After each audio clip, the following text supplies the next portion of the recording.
আগামীতে যদি কোনো ক্যাম্পাসে ছাত্রদলের উপর হামলা হয় তার দায় বৈষম্য বিরোধী ছাত্র আন্দোলনের নেতাদের নিতে হবে ঘোষণা দিয়েছেন ছাত্রদলের সভাপতি রাকিবুল ইসলাম রাকিব। খুলনা প্রকৌশলী বিশ্ববিদ্যালয়ের সদস্য ফর্ম বিতরণের মিথ্যা অভিযোগ এনে ছাত্রদলের নেতাকর্মীদের উপর হামলার প্রতিবাদে সংবাদ সম্মেলনে এই কথা বলেন তিনি। ছাত্র রাজনীতি থাকবে না বলে ছাত্র শিবিরের নেতাকর্মীদের প্রচারের সমালোচনা করেন তিনি।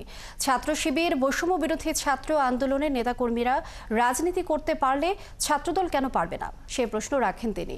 এই সময় খুলনা প্রকৌশলী বিশ্ববিদ্যালয়ে জামায়াত শিবির ও বৈষম্য বিরোধী ছাত্র আন্দোলনের কিছু শিক্ষার্থীর হামলায় 3 ছাত্রদল কর্মী আহত হওয়ায় তীব্র নিন্দা প্রকাশ করেন রাকিব। একই সঙ্গে পাল্টাপাল্টি হামলার উস্কানি দাতা এবং জড়িতদের বিচারের দাবি জানান ছাত্রদল সভাপতি।